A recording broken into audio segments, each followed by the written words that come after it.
Hi, I'm Blake Smith. And I'm Matt King. And we are the Video Island podcast, where we talk all things video production. That's right. And in this episode, we're going to be talking about what video equipment is worth your time. And it really depends on whether you're a beginner, intermediate, or professional. So let's jump right in.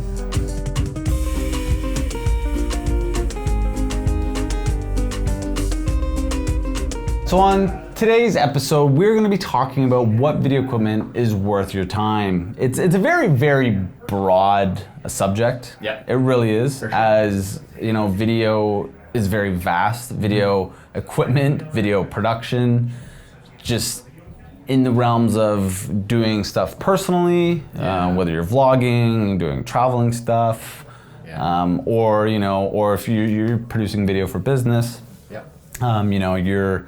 Whether you're the sole video producer at said company, or you're, on the content team, you have no video experience, and then your boss comes and you're like, hey, I've been seeing this thing has kind of been blowing up. I'm sure you know it's called video. Yeah. And a little less writing, a little bit more video. Yeah, and it kind of puts you on the spot of like, okay, where do I start? What do I do, right? Yeah. So it can be pretty overwhelming for the people who don't know one thing about video production, but at the same time, for people who do have an understanding, it's nice to know what's out there, and especially keeping budget in mind, and just all the other variables in play when it comes to not only cost, but picture quality and resolution versus stabilization. And all the fun features. Exactly. Yeah. So I think we want to really kind of base this episode around kind of beginner, intermediate, and advanced. Yeah, more or less, yeah. On both knowledge and hardware. For sure. Because I think that really, both beginner, intermediate, and advanced knowledge really comes into play on where you should kind of gauge where you sit when, picking up hardware from a beginner, intermediate, and advanced standpoint, right? Yeah. There's no point having no knowledge in the realm of video production, and yet you're dropping $10,000 on camera, light kit, and microphones when you don't even know how to use it, Yeah, like I've seen a bunch of videos in regards to photography, give a professional photographer like bottom line, DSLR, entry level camera, and give a beginner the best camera, like top of the line DSLR, $10,000 DSLR, right, and see who does better. And who does better? The professional, the one that knows the principles in the background. They're going to be the most successful, right? So I think, just as that kind of being our kind of setting the stage for today's episode and the conversation, let's kind of dive into the first step, being first tier, yes, being the beginner. Sure. So, obviously being a beginner from both experience and hardware side of things, at least from an experience side of things, you don't know anything. So all you really want to be able to do is point something and record a video, right? And your basic knowledge of that is point and click record, and Bob's your uncle, right?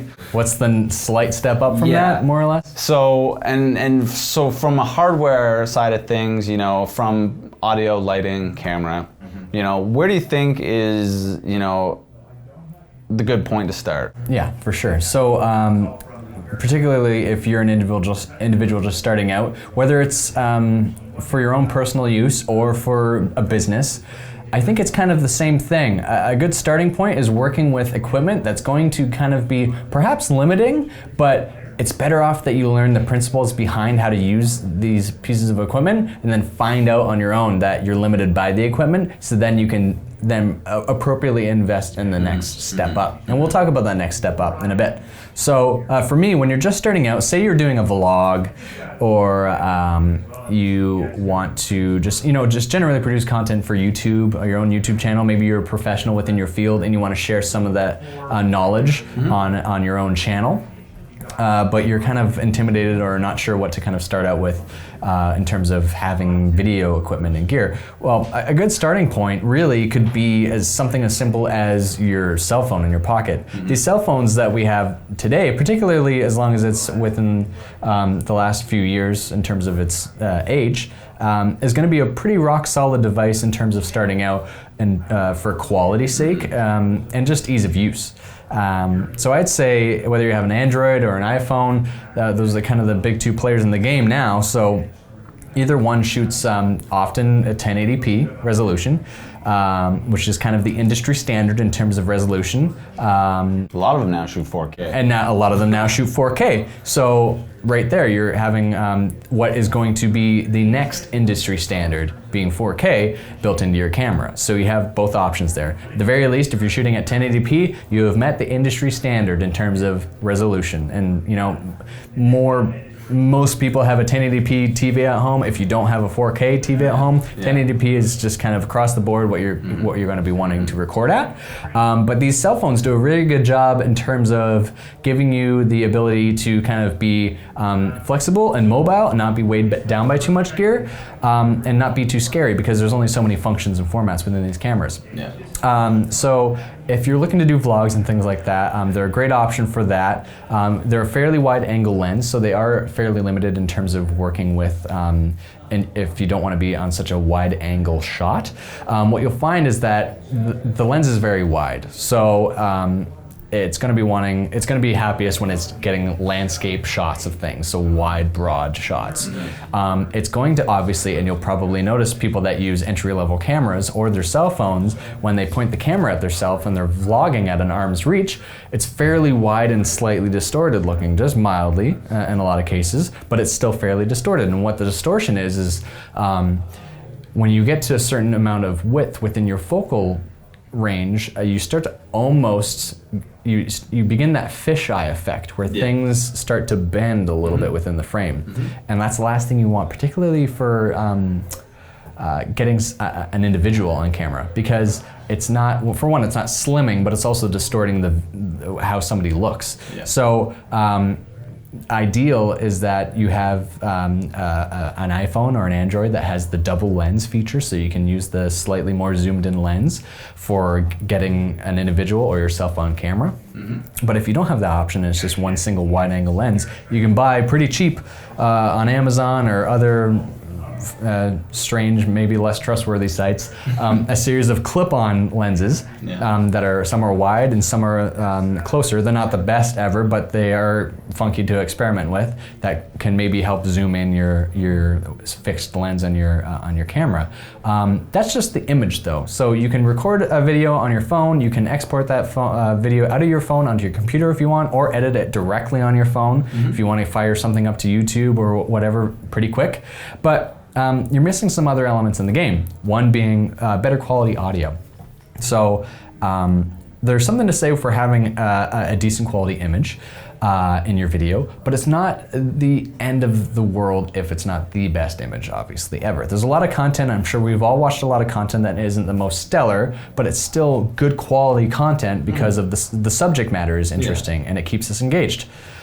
What's gonna also keep a viewer engaged and a listener engaged is decent audio. So if you're a vlogger, or if you're doing videos and maybe you're at a conference or in a noisy environment, or you're outside, the last thing you want is to be recording at an arm's length away from your phone, for example, and picking up a lot of the ambient sound that's in that space. So say you're outside, you're getting the rustling of trees or just the wind outside, or if you're in a space indoors, maybe you're at a mall, maybe you're at a conference, or maybe you're at some kind of convention or something cool like that, you're gonna be getting a lot of buzz of people moving, background sound, all that kind of stuff. There's a lot of impedance when you start to remove the audio away from the person speaking further and further and further and further. So what you really want to do in those circumstances is have a microphone that's close to your source, your person talking. So I'd highly encourage looking at something like, there's a wired lapel or lavalier mic, they're called.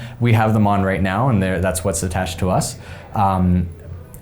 is a Rode Smart Lav, or that's the name of it, right? Rode Smart Lav. And what it is, Rode is the company, RODE. I believe they're based out of Australia, but they ship worldwide. For about $100 or $50, $100, somewhere around there, you can get a microphone that plugs into your smartphone, and you clip it onto your chest. So your chest is the best place to put a microphone on your body, because it has lots of resonance from your chest and your diaphragm, and a lot of bass, which sounds really nice and pleasing to the ear, but it's also out of the way of your mouth and all of the air coming out of your body. So what happens if you say a lot of P's or T's, those P's tend to pop. And if you have your microphone right in front of your mouth, it's going to cause the microphone to pop and pop, and you're going to hear that boom, boom sound every time. Do it. Yeah. By all means, take whatever microphone you have and speak right into it and go pop, pop. You hear it like the air puff, and it's kind of disturbing. So for not a lot of investment, you can get a really good quality microphone that you clip onto your body or onto somebody else if you're doing interviews with somebody on your smartphone. And it's going to sound a lot better than being far away from your subject, trying to record audio through your phone, for example. To me, that's the worst case scenario, is that you have to use the microphone that comes on your camera, whether it's a cell phone camera or a more professional or like consumer even level, entry level camera. All those digital SLR bodies that shoot video have an internal microphone. That's kind of like worst case scenario. You don't want to ideally use that. It's kind of there just as backup. The best case scenario is that you have the microphone on the person, because it's going to sound the best. It's focused on them. So I would say that's a big factor for starting out when you're using maybe a cell phone. You can also use other things too. So there's like DJI, which is the popular drone company. They make the flying drones, the video drones. They also have a little mini motorized gimbal with a camera attached on it called the Osmo Pocket. It just more recently came out. It's unbelievable. It shoots at 1080p. It shoots at 4K resolution, and the image quality is actually really impressive for a lens that's like smaller than my pinky thumbnail or my pinky nail. Yeah, it's really small.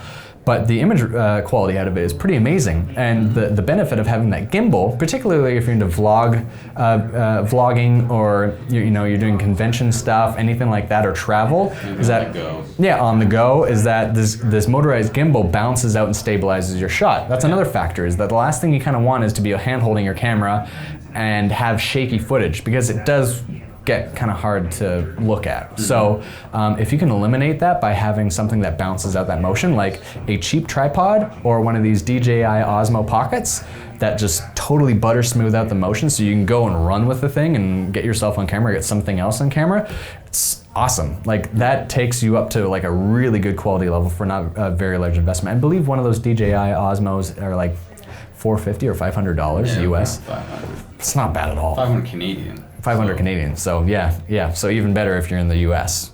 So that's pretty cheap for an investment, particularly if you're interested in video, which I'm assuming you are, because you're listening to this or watching this. So I think that's a big factor. So with you touching on the whole gimbal and stabilization aspect of it, maybe touch on, because we talked about, the camera, and then you talked about using a wired lav. Now and then you segued into the gimbal being a camera, but then you touched on the whole gimbal part of things. So obviously the gimbal being stabilization and whatnot, and stable footage goes a long way for sure in comparison to shooting handheld. 100%. Is there anything that you would suggest in the instance of, yes, there's a gimbal, but maybe in the form of a tripod? Yeah, for sure. So you can get really cheap tripods off of eBay or Amazon. I think even like Amazon sells like an Amazon Basic branded tripod for probably like $20 or $40 US, which is like nothing. It's not going to be anything too fancy, but it's going to be able particularly again if you're using a GoPro or your smartphone, you can easily get a mount for that smartphone device or GoPro to put on top of this tripod and attach to it. And then you have a tripod, so you're ready to rock. You're like that much closer to being a pro because you have your own personal tripod. And again, the more you can avoid that shaky footage, either by really good in-camera stabilization, which is more and more expensive, or just having a tripod or a gimbal around. Those are your best options. A tripod obviously is going to be your best option if you're not moving. So if you don't want to be hanging onto your camera all the time and stabilizing it like that, put it on a tripod and you can step away. Make sure you have a good audio source on you so you're not going to sound like garbage because you're too far away. It's going to be your best case scenario. Yeah, especially, I guess, in the situation when you're shooting by yourself, because even with mobile devices, even with the Osmo, we talk about the Osmo just because we have an Osmo Pocket of our own. Yeah, there's other brands, but that one seems to be industry's leading right now. Yeah, so the mobile device and even the Osmo Pocket, they have facial recognition. So in the situation, whether you're recording yourself or recording a subject and you're being the person behind the camera, it does help keep your focus on that subject based off of the auto face recognition. Now, you don't fall out of focus and go into the blurry background. So in the instance of the tripod, before we jump up to our next level, our intermediate level, when you're on the go, tripod's gonna be pretty big and bulky. I just want to talk about, there's this other thing which I'm sure a bunch of people have seen. The GorillaPod. The vloggers using all the time. There's been other approaches. There's one on Kickstarter that I actually saw Peter McKinnon review recently. It's pretty cool. It's not as, I don't know, the pros and cons, both the GorillaPod and this, I can't remember what it's called, but they both have the pros and cons. But anyways, maybe kind of talk about, what are the pros of using a GorillaPod? Yeah, so a GorillaPod is, I believe it's a branded name, but effectively what it is that it looks kind of like a tripod with a bunch of little balls on it. And all those balls are motion points and bending points on the tripod. So not only can you have it, they're generally fairly small. They're not much larger than kind of elbow to wrist size at their largest size. But good for putting on a table or a countertop if you need to, and then you can put a camera on top of that for like a quick and very portable option. Easily fits in a carry-on bag or suitcase or in a backpack, anything like that.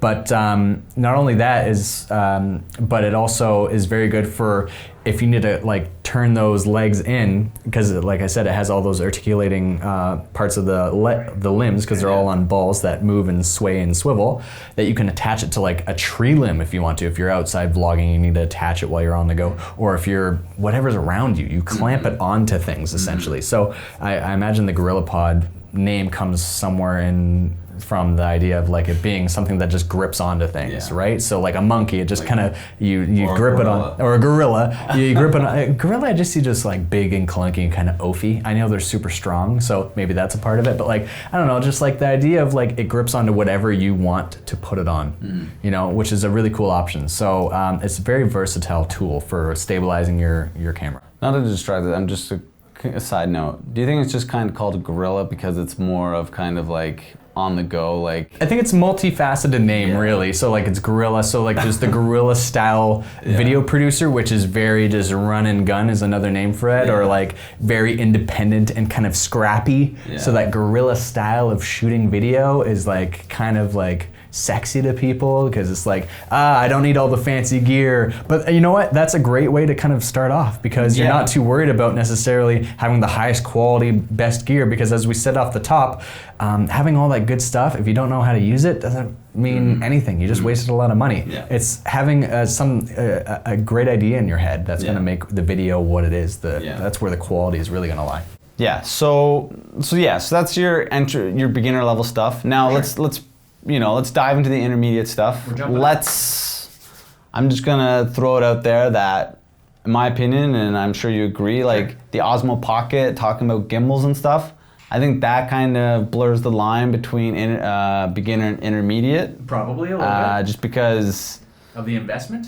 Well, not even the investment, just what the gimbal does and actually what you're getting out of it. I guess, what you get out of a gimbal, especially with the Osmo Pocket, you got a gimbal that shoots 4K. You're starting to look at footage that actually looks pretty professional. Pretty darn professional. So that being said, let's dive into the intermediate level. You know more than just pointing and pressing record. You have an understanding of shot composition. You want to make sure that your shots are steady. They're not you're not shooting handheld and it's all shaky and whatnot. You want to make sure that your subject is completely in focus. Has some good lighting on them. decent lighting and whatnot. Yeah. So that being said, just dive right in there. Let's kind of follow that same order. Yeah. Let's dive into the cameras. Sure. I'm sure a lot of people probably fall into this category. This is probably the most meaty category in terms of people that are interested, because there's probably a lot of people that honestly probably feel like they have the ability to spend probably around $1,500-ish, $2,000 maybe, to throw at something that they're really interested in, right? That's kind of like the hobby investment when it comes to video production, is that price point, more or less. So whether you're interested in doing vlogs or personal video, or you're even a business that, like you said, wants to take that milder but next step up, but have decent longevity with the gear, you can be looking at cameras around probably the $800, $1,000 mark from Canon, Olympus, Nikon. They all make Sony. They all make these entry-level cameras that are stills cameras, so digital SLRs. There's also some mirrorless options. That's a whole another story. You can Google DSLR versus mirrorless cameras. Effectively, they do the same thing with slightly different mechanics. So they're primarily stills photo cameras that have a video feature built in, which is kind of cool, because not only are you getting just like a really solid photo camera, but you're getting this video camera on top of things. So you get the best of both worlds. So it really makes it a more flexible option. So with these, I can speak to Canon because that's what we invested in particularly when we were starting out. Yep. And even at where we work now, we started off with some more humble gear that was the entry-level items and digital SLRs from Canon. Canon T2i. Yeah, Canon T2i back in the day. So that was a big game changer in terms of the world of video, particularly for people interested in getting into it, because it gave you 1080p video, which was, again, it's the industry standard resolution for video, and a very nice small form factor, so it wasn't overly intimidating. There wasn't a whole pile of buttons they had to kind of get into, so it wasn't like looking at a pilot's cockpit where you're just like, there's buttons galore, blah, blah, blah, blah, blah. And like the big factor is, like, even with these cameras, it's like, yeah, there's a lot of buttons and a lot of functions, but once you realize what you're working with, you realize that you probably only use 5 of those buttons on any given shoot. So it's far less intimidating when you realize a lot of those buttons are kind of like secondary or even further down the line in terms of when you actually have to ever use them. So the Canon range of entry-level cameras, the Rebel bodies. So there's the Canon Rebel T6i or T7i, I believe there is now. That's a great entry point. Get yourself a couple lenses. It usually comes with a kit lens that comes in the box. That's going to be particularly good for your wide angle option. If you want a decent, or actually better than decent, pretty darn good for the money portrait lens, which is going to be ideal for getting portrait shots of people close, medium shots, close-ups of people that look really good and really soften out your background so it's nice and blurry. You're going to want to look at the Canon 50mm f1.8. So if you Google that lens, the Nifty 50 it's called, because it's just a cheap, easy lens. The construction and the build quality isn't too fancy at all, but what it gives you is a pretty cool image for the price. It's probably about $160, $170, which is nothing. I think that's probably the cheapest brand new lens you can buy. So. But the results it gives you, particularly starting out, are unbelievable for getting a nice isolated shot of an individual or a product or an item on camera. So look into that.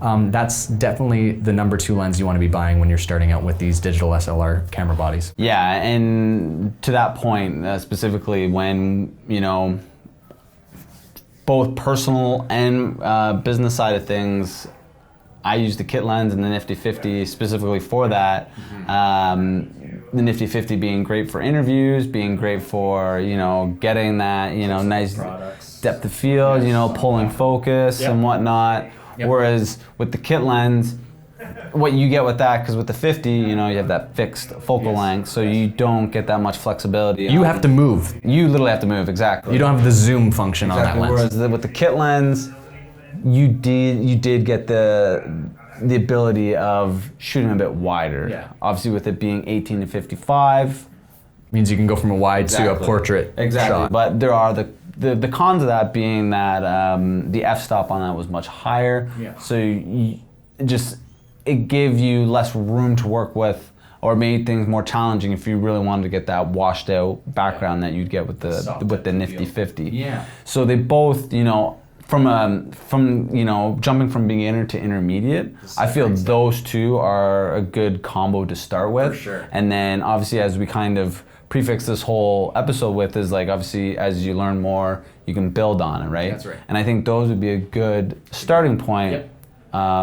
With any DSLR. Yeah, I think that's a great starting point for your cameras. Again,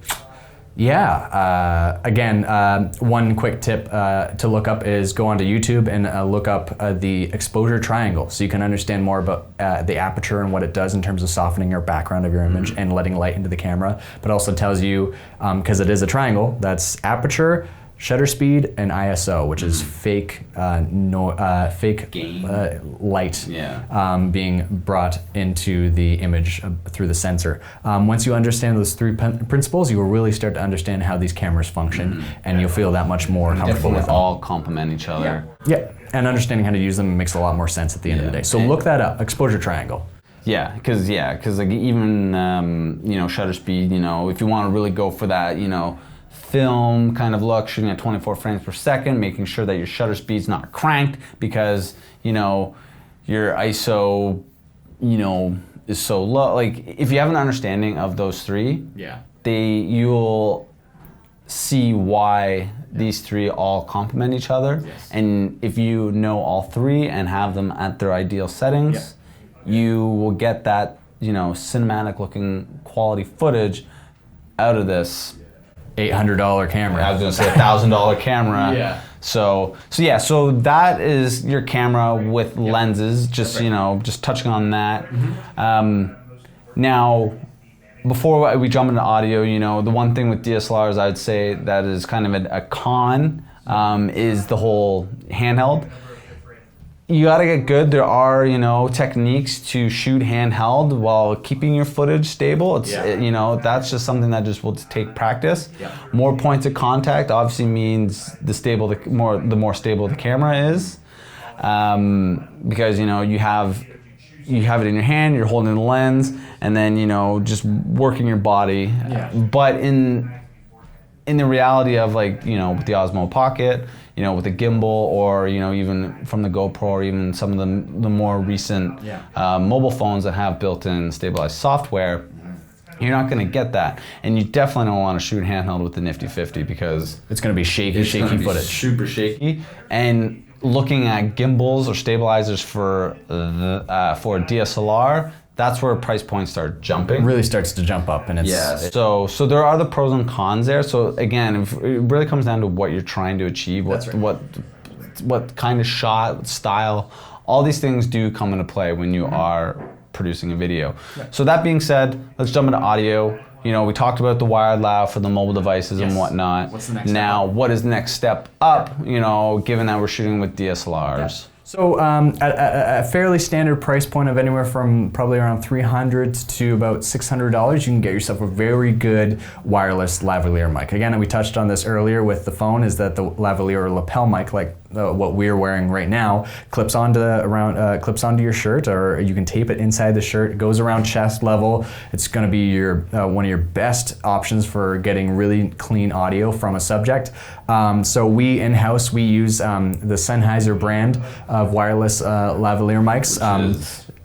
It's kind of one of the industry standard models of wireless lav mics. Is a Sennheiser G3 audio pack.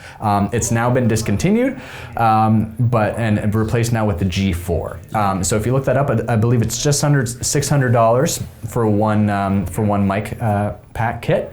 And you cannot go wrong with this microphone. Again, it's just really good quality audio for the money. Yes, $600 sounds like a lot, but again, as I mentioned earlier, people are more willing to be okay with a lesser looking shot.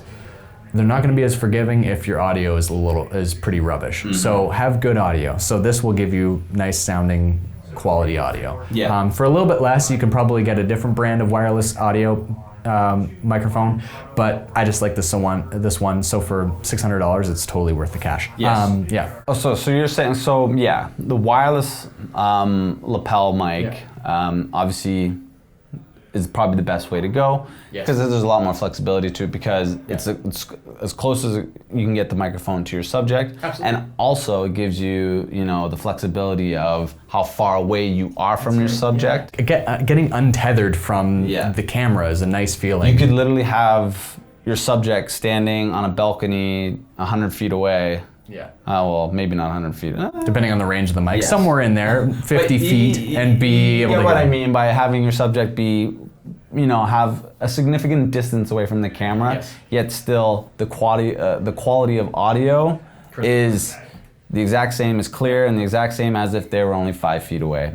Now, in the instance of, maybe not going the wireless approach, there are directional mics that obviously help with focusing where, whatever direction you point the microphone at, that's, where it'll focus, the input of where that audio is coming from, and not pick up so much of the background noise. Side sound. So in the situation of like being at a convention, something like that, that's a little bit more directional is ideal, but in the situation if you're shooting on a convention or at a convention or on a convention floor, you're gonna have all those buzzing people behind. So even though that's directional, you're gonna pick up that noise. But a pro, I'd say, with a directional mic is if you're recording, say, in a room that has like hums and ambient noise of vents and ceiling fans and stuff, you can have the microphone pointing down, having a little bit above your subject pointing down and recording that way. So we're talking about shotgun microphones. Shotgun microphones, yes. Or yes.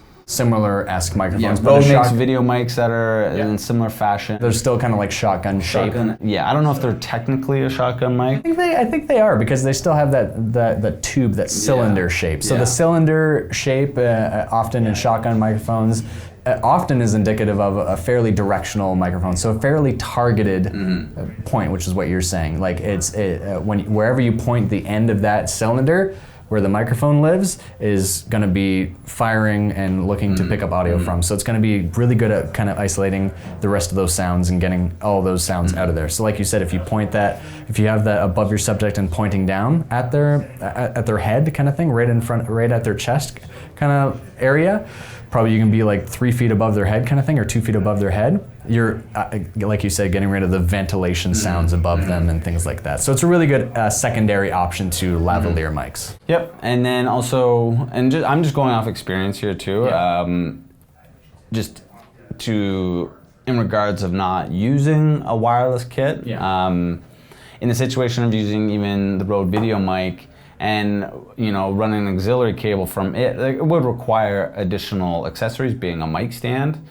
But you could also have it mounted on a mic stand, and then you have an auxiliary cable running into the camera. That means you have to go out and get that mic stand, and you also have to get that auxiliary cable that's long enough. They come in varying lengths. All of which is cheaper. It is cheaper, but again, so cheaper obviously being a pro there, but not as mobile and portable. Exactly. And exactly, I think you nailed that one right on the head there, is that it's not as flexible and portable. You don't want to be taking this microphone stand with this long cord running to your camera when you're on like a convention floor or something, if you're a business. If you're outside, it's not as realistic to be using that setup. So that's audio, or microphones, I should say, at kind of the intermediate level.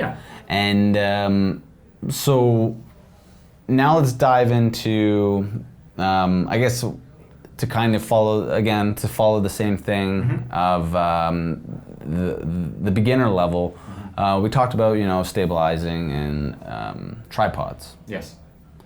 What would you say is an intermediate level tripod in comparison to a beginner level? Yeah, so we touched on the beginner levels being like the GorillaPod or like an Amazon Basics tripod. Those are like very kind of straightforward, not getting a lot of features, things like that in those, but they do the job. If you're looking for something a little bit better that has definitely a lot of run room, so you can have it for several years and be really happy with it. We use these tripods at this level at work. Are the particularly, if I had to name a brand, Manfrotto. Manfrotto is a brand of tripod, and video tripod specifically is what you want. So it costs us per tripod, around $400 to $500 for a tripod. But the video tripods are awesome. And particularly if you're shooting video, you want a video tripod ideally, because what that means is that within the head of the tripod, which is what you mount your camera to, the video head has fluid motion built into it. So it has dampening features in the tilt, which is your up and down, and your pan, which is left to right or right to left. So both of those functions have a dampening system in there that they're not going to be, if you use just a basic tripod, they don't have fluid head motion to them. So that what that means is that if you're doing like a pan, even if you have a micro stop in terms of moving your hands as you're panning left to right, for example, you're going to see back in your video footage when you review the shot that there's like little stopping moments and things like that. You didn't even realize that you're doing it. It's more abrupt too. Whereas with these video heads, it dampens the beginning and it dampens the end, and it's soft throughout. So it's just smoother, which is ideally what you want, particularly because you're shooting video. Those cheaper tripods are great for a starting point, or particularly if you're shooting photos, because you're not doing a pan while you're taking a photo. It doesn't work like that. Yeah, that's something to definitely look at investing in. For $500 for a fairly sturdy tripod, it's worth the money. Yeah, so you get the video side of things of allowing, you know, the panning and tilting and whatnot, but then at the same time, durability. Yeah, durability is obviously a big jump up from going from a $50 tripod obviously to a $400 or $500 tripod. They're built a lot better. They'll last you a long time. Yeah. So that's, you know, tripods. The whole stabilization aspect of things, you know, let's not really dive into that. Yep. Like, I think the Osmo Pocket still valid at this price point. At this point, yeah, exactly. There are sliders out there that do achieve that kind of subtle motion if you do want to add cinema motion. Yeah, dolly, you know, in and out, or you know, go on side to side. Those are the fun stuff that comes later on once you get your feet wet and try some stuff. So exactly. So then I guess the last thing, which we didn't touch on at the beginner level, because at the beginner level, I think it's just getting used to the functions generally. Yeah. But now lastly, but the thing is, even at the beginner level, what we're going to talk about still trickles down to that. Like, it's same principles and whatnot, but I just don't think at the beginner level, this is something you should really worry about. Yep. Which is lighting. Yep. So, you know, at the intermediate level, you know, you're working with DSLRs and whatnot, and you want to make sure that you're, you know, capitalizing at, you know, the functions that it offers, and what, you know, quality overall. Yes. Right? Yeah. Given, you know, that, what do you think, you know, would be the best situation from a lighting perspective? Sure. So there's there's kind of two different ways you can go with lighting. So lighting isn't just turning on lights full-blown bright and blasting it into your scene, right? Whether it's just like a wide open space or on a piece of product or a person. It's not just like lights on 100% and away you go, right? Yeah. Lights are used to shape your scene and shape light and give tonality and shape and contour to your subject, right? So I would highly encourage anybody listening or watching to YouTube 3-point lighting for video. That will give you a very good starting point for getting better quality lighting, particularly for doing like interviews and things like that, for getting somebody on camera. 3 lights or even 2 lights with a large reflector can go a long way.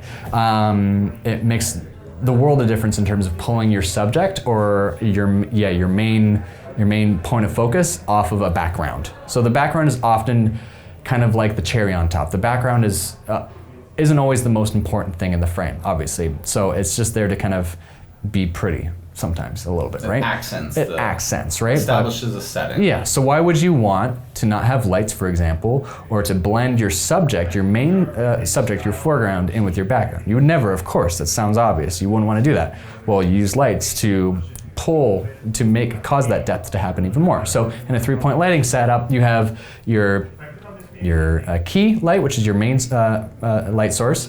on one side of your subject. Then you have your fill light, which is a softer light, a little bit more dampened and subdued on the other side to just lessen the dark shadows on the other side of the subject. And then you have your hair light or your backlight, which contours light around the edge of their body to pull them off of the background a little bit more. That's the basics of it, but YouTube it, 3-point lighting.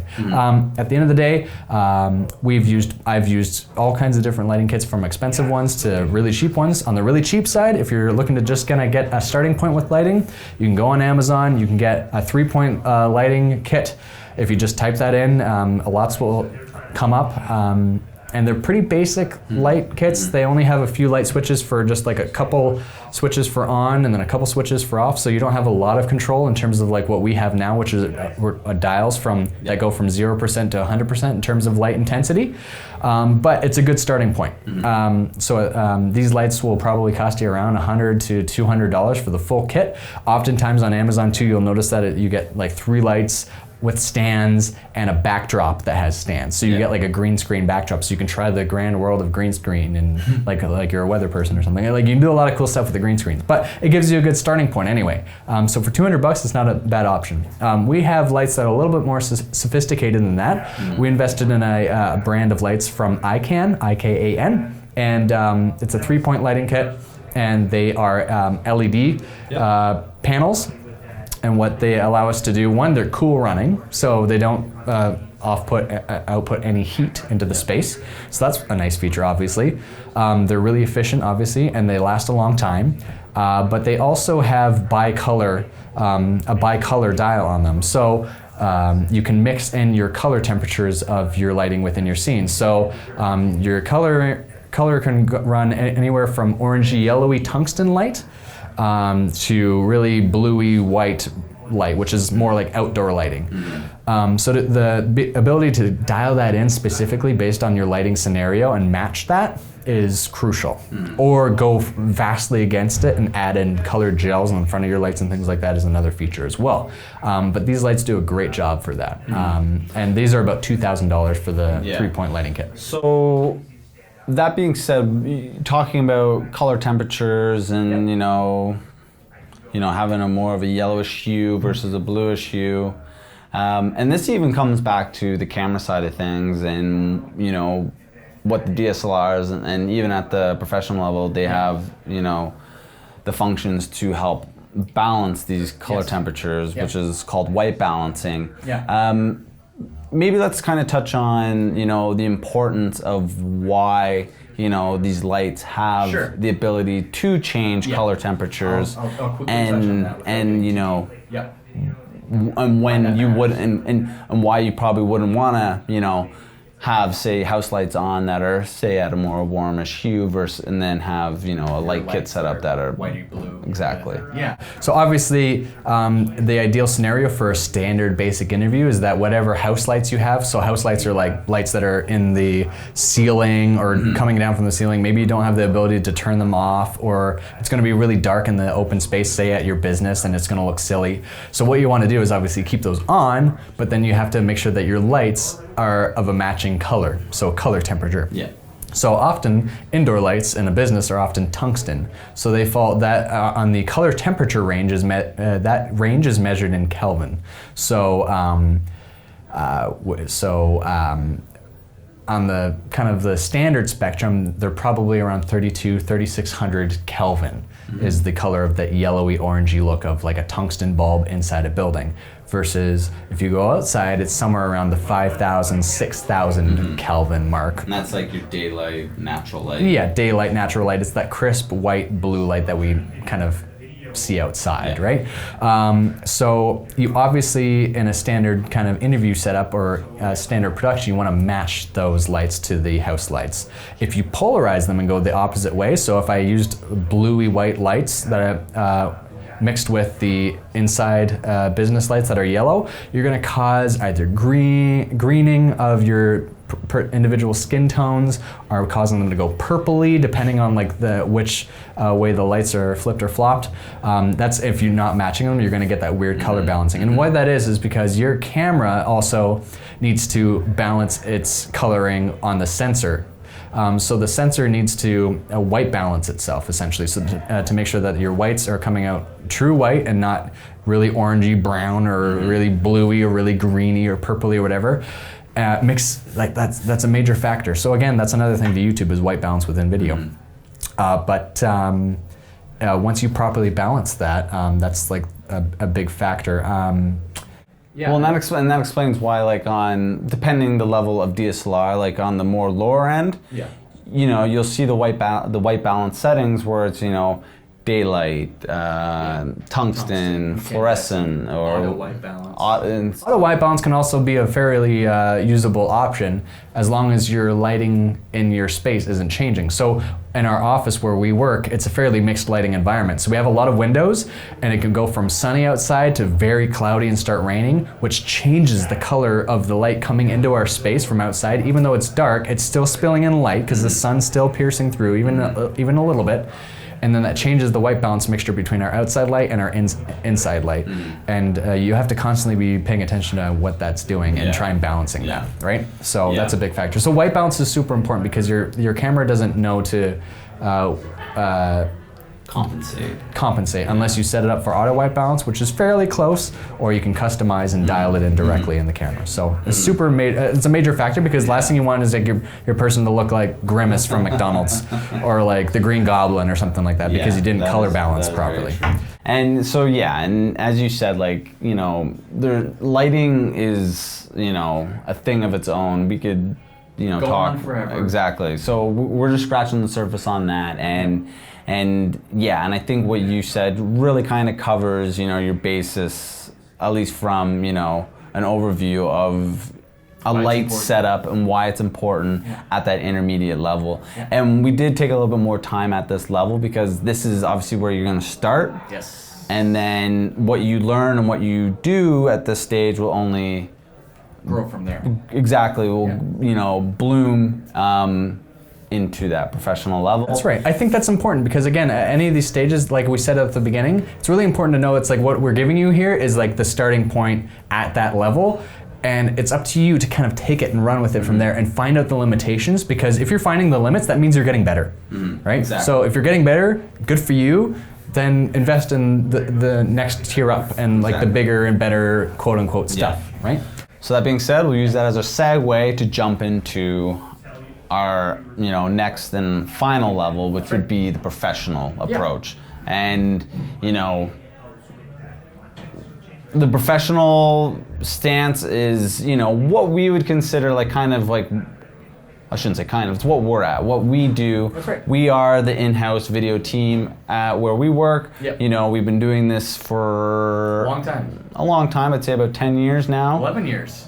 There you go. So, you know, we would put ourselves at this level, and so it also comes down to just our knowledge, but at the same time the equipment that we use.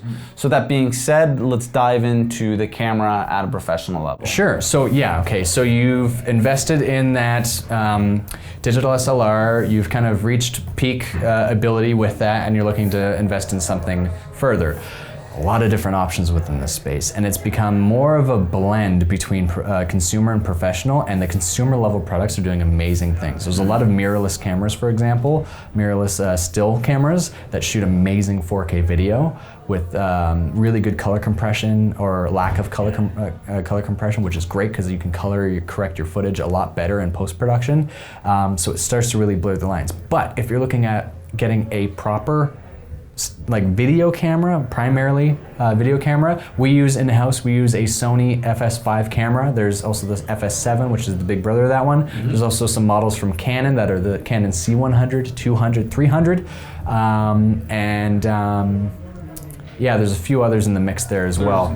But we use a Sony FS5. So this camera is built to be a video camera, which means that it has two SD card slots that record until they fill up. So in a lot of the consumer level video cameras, so at the $800 mark, like we mentioned from Canon, it's recording for a half-hour increment and then it'll stop recording. So then you have to record again. It's you can look into it, look into why it's doing that. Because it's primarily it's a stills camera primarily, and it has this video function, so they had to limit that ability for, I think, export and trade reasons. It was kind of a funny thing, but either way, in our camera we can record until the card fills up. It also has full-on professional audio interfaces, so we're working with not little small auxiliary sized 1/8 headphone jack style plugs to plug in our audio sources. Now we're working with XLR plugs, which are larger 3-pronged inputs that are a lot more sturdy, a lot more robust, a better, cleaner audio signal for our audio sources. Yeah. So that's a big factor. Not only that, the color compression also has 2 inputs, which is great. The color compression's better. There's a lot more buttons on this thing, which when you start to get used to all the functions and the buttons, having access. Yes. And then once you become more of a professional pilot, you start to access more of those buttons and more of those toggles. So the same thing happens on a camera like this. A lot of those buttons become a lot more useful to you because you start to realize what they do for you.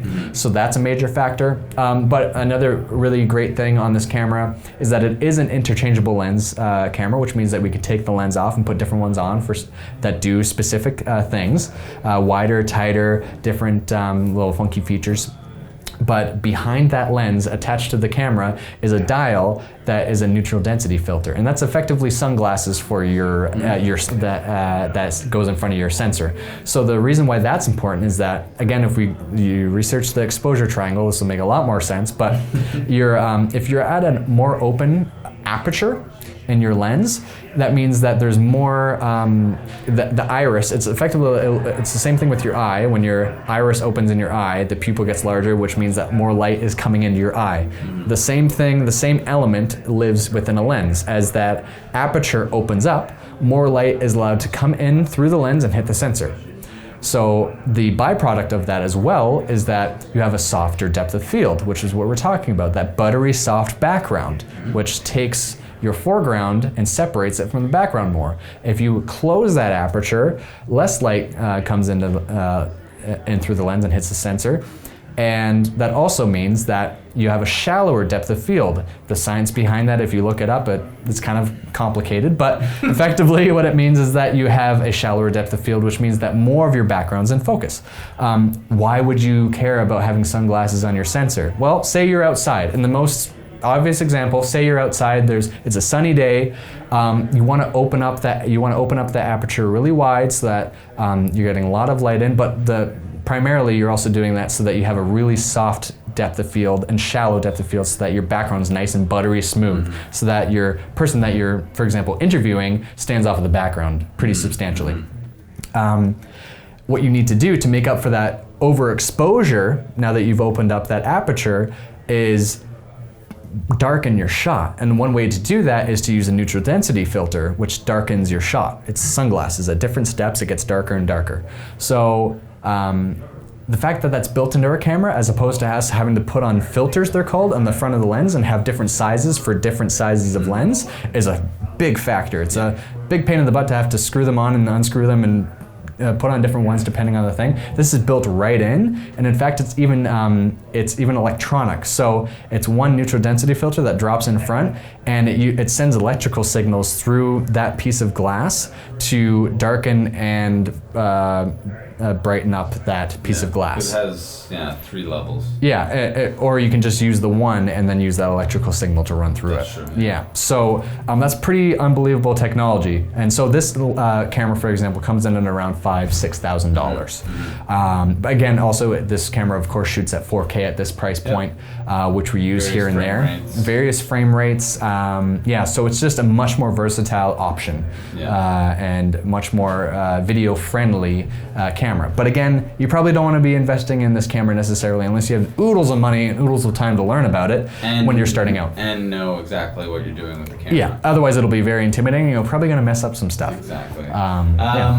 So that's on the camera. That was a lot. I know it was a lot. So I try not to scare people, but it's really important to know why it makes a difference. Now when it comes to audio, I think because we talked about, using the Sennheiser wireless kits and whatnot at the intermediate level, and using, the Rode video mics, which are directional shotgun mics.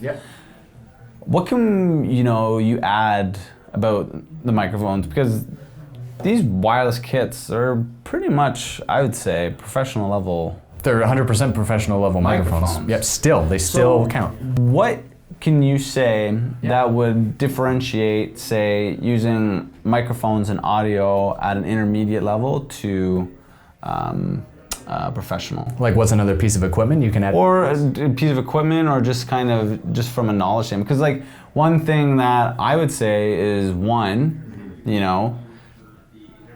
lot of people, will rely on automatic. Right, audio for the audio levels and things like that. Opposed to, because a lot of DSLRs, you don't have the ability to see your audio levels while recording and being able to adjust those levels on the fly. That's a huge, I know what you're saying. Yeah, I get what you're saying. Yeah, so obviously with this video camera as well, when you plug in any audio source, you have full manual control if you want, which typically you do over the audio channels coming in. So this has 2 XLR inputs, which means that we can plug in 2 XLR sources. So Blake has a microphone on him, I have a microphone on me, and we can customize the levels, the audio levels, based off of our voice and tone separately, independently of each other, and change them on the fly if we realize partway through that one of us actually gets louder than the other, and we can dial those back. Huge factor to be able to just do that and get a readout on the display of the camera while you're shooting. On a lot of the entry-level cameras, in particular, they don't give you those options, or don't make them nearly as easy to access and change on the fly. Yeah, because you'd have to, into the menu. Yeah, like with the 5D Mark III, which we have. I know cause what do they have now? Is it the Mark IV? Yeah, I think they're the Mark IV. Yeah. So I personally haven't used the Mark IV, but with the Mark III, you do have the ability to adjust the audio on the fly. Yeah. But it's together, it's stereo. Yeah, and exactly, and it's just the one audio source. Whereas the lower level ones, with the Rebels and whatnot. And now we're just speaking from experience, specifically based because we mostly use Canon. Yeah. But with the lower level, you couldn't do that while recording. You'd have to stop recording, go into your menu, and then check your record. Exactly, you had to check your recording level and see how it's bouncing around in there. Kind of a pain. It is a pain because you just have to make sure what you're recording is what you want, and then or what you're hearing is what you want, and then you go back into your preview and then start recording. Yeah. Is there anything else you think from an audio perspective in regards to audio recording? Like, do you want to maybe touch on what we use, our actual Rode? Yeah. So we have a Rode NTG2, I believe, whichever one is the more expensive. There's NTG2, there's NTG3, whichever one, if you look up, is the more slightly expensive one. It sounds funny to say that, but it's true. This microphone is very, very good for the money. I think it's around $700-800. But for the money, it's unbelievable. And so a shotgun microphone is typically a tube-shaped microphone. It's often very directional. This one's very directional, and it's perfect for a lot of our larger scale productions at work, or we have a studio at work, so we can set it up on a boom pole and then have that use that in a controlled environment. It gives really good results. And we also don't have to put a microphone on somebody. Sometimes the downside to a microphone, depending on who you have on camera, is depending on what they have in terms of material of their clothing, can cause a lot of rustling. So if you don't want to show the microphone, and typically on a lot of our productions, we don't want to see the lapel microphone, you try and hide it. So then we tape it on the inside, work around ways. Often we can get away with doing that, but sometimes depending on like the quality of the material that somebody's wearing, you can get rustling and scratching, which just, you ruin the audio then, so you can't use that. So knowing that we can just bypass that altogether and just use a really high quality audio source that really makes people sound very good with that, using that shotgun microphone, it's a great option. For if you have the time to set up that kind of thing, it's worth the money to do so. But it's far less mobile. So you don't want to be going to a conference or something like that where you're setting up this shotgun microphone, because you have a stand and you have an arm and then you have the microphone pointing down. It's kind of, it takes up some space, it's a tripping hazard, so it's more for a controlled environment production. Yeah, so we talked about tripods at the beginner and intermediate level. Yes. do you think there's much difference from, say, those Manfrottos that we're talking about at the intermediate level, now jumping up to the professional? Yeah. Do you have any added commentary there from intermediate to a professional level tripod? Yeah, there's like O'Connor's and more professional grade Manfrottos, and there's tons of other brands at the more professional level, but you're looking at like $2,000, $3,000, $4,000, $5,000, whatever plus. Not as necessary for if you're doing video inside like a business, for example, at the professional level. It's nice to have those if your budget allows for that, but you can still get away with anywhere from like a $5,000 to $1,000 tripod, and have it be pretty good. Certainly, if you're spending $5,000 on a different on a tripod, you're going to notice the difference between that and a $500 one in terms of the fluidity and the rigidity and the quality of the tripod, but then you got to figure out if that's worth the $4,500 price difference for your business and whether that's where you want to spend that money. You got a lot of other stuff for that money or just that tripod. So it depends on your budget, right? But there is a difference.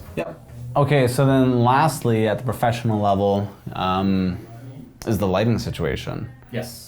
What would you say is the leap from an intermediate level light setup to a professional light setup? So yeah, you're going to be looking at things like larger and more focused Fresnel lights. Fresnel lights are often like hot running lights, which is more ideal in a larger space, not ideal in a tight studio like what's at our office. So again, like I mentioned before, we use these LED LED light banks that work really well. They have a challenge though if you have somebody, say you interview somebody and they have a window behind them and you're competing with the outside light, it's going to cause lots of shadows on their face. So you have to have strong enough lights to expose your individual and make them bright enough, and then level out the outside light. Because the outside light is very strong light coming into a scene, particularly for the camera to balance out. So you'd be looking at lights that are obviously more costly, like Kino Flows are a big name. Airy lights are some more lights. The Kino Flows are very industry standard for still within the relative like budget that you're looking at spending without it being too crazy. But those, like a 3-point lighting kit from Kino Flow is probably going to run you anywhere around $5,000, $7,000, depending on what kind you get and the size. So where I worked previously, we had a Kino Flow set that was, they were 4 feet tall, and they had 4 bulbs across. So you had these long tube bulbs, and what you could also do is that you had daylight bulbs and you had tungsten bulbs. So you'd switch them out from daylight whitey, bluey tone to orangey, yellowy tungsten bulbs. But you could also add in, because they were so big, you add in these large gels, colored gels, to change the color of the light to balance out. A lot more cumbersome, a lot more heavy, you need a lot more space to set them up. So what we have here is still pretty versatile and lightweight, but if you need something to compete against stronger light sources in your space, you need to invest in those higher quality lights. Yeah, and those lights too are more for like when you're like on a set and whatnot, and you really need to fill the space to really, because even within our studio, like using these lights, you know, we have to use more of them if we really want to kind of flatten out, you know. If we want to try and get like a white background, like a crisp white across background with no shadows, or any color really, you need, we could really use bigger lights than what we have to necessarily get that even color tone or hue across our backdrop. You just need larger lights to do that. So they're called 4-foot 4-bank lights. A couple of those, and maybe a third one, depending on whatever your setup is, does a really nice job of kind of evening out your background tone. Or again, lighting your subject if they're against a bright backdrop. So, yeah, that's the pro side of things. So that's when you really know what you're doing, though. So So I think that pretty much covers everything. Like now, this is just a taste, though. This is just like a dabble. And right? you know, from a camera side of things, you could even jump up another level, but we're not even going to talk about that because like that's cinema camera. That's exactly, like we're talking Reds. Is it Arri or Ari? I say Arri. Regardless, you know, we're talking about those type of cinematic level cameras that you're looking at an arm and a leg to, you know, that's just for the body itself, and then you got, you know, talk about, the lenses and the rigs that you media, the solid all state that stuff. hard drives. They come with so many pieces to even start recording. So we're not even gonna dive into that because we don't need that. I don't think you guys would need that. And if you do, then you already know what you're talking about. Yeah. And if you do need to look at, something at that quality, which we have done, that's where you reach out to, a production company who, can help you achieve that level of production. But like I said, or like we said, to be at that, point of production, you're gonna actually need an entire team because the camera's not gonna be doing the work by itself. The camera, will not be recording audio. You'll need an audio engineer to be recording that. You'll need somebody to be running the lights. Yeah, it's a bigger crew. Exactly. Bigger setup. So with all that said and done, I think that pretty much covers our basis from, beginner to intermediate to professional in regards to not only the hardware, but just from knowledge and experience in the world of video production. And as I said at the beginning of this, the two, are parallel. They run together because, again, you're not going to be a beginner and invest the money and time and effort into the top tier professional level hardware when you have no idea how it works. Waste your time. So your best bet is to gauge where you sit, whether you're a beginner, an intermediate, or if you're a professional. Yep. Find out or just gauge what you think your level is of knowledge when it comes to video production, and start there and work with what you have. Do some research. YouTube can be your best friend and can teach you a whole heck of a lot. Yeah, and that's what you're a beginner, work with your iPhone or go out and use your friend's GoPro or something like that, and work with it until you hit that limit of, I want to achieve this look, but I can't do it with this. That's right. And if you've hit that point, then I think time to jump up. Yes, you've graduated. Exactly. You've earned that, that level or that point of, jumping or crossing the bridge to the next level. That's right. And same thing for the next tier up. Same idea. You'll hit that limit and then it's time to jump up from there. And good for you. A lot of this is very subjective. Like, how you want to achieve it all comes down to your style, the creative, and what you're trying to do. There's so many different styles of videos out there, whether it's from business or personal, whatever it be. Yeah. Sometimes you're making a video and it doesn't even require a camera, but we'll save that for another day. What? So I think that pretty much covers it in regards to being a beginner, intermediate, professional, and pretty much what equipment is worth your time. Yeah, I hope that helps. Thanks for watching this episode of the Video Island podcast brought to you by Vidyard. You can subscribe to the audio version on your favorite podcast platform or check out more videos here.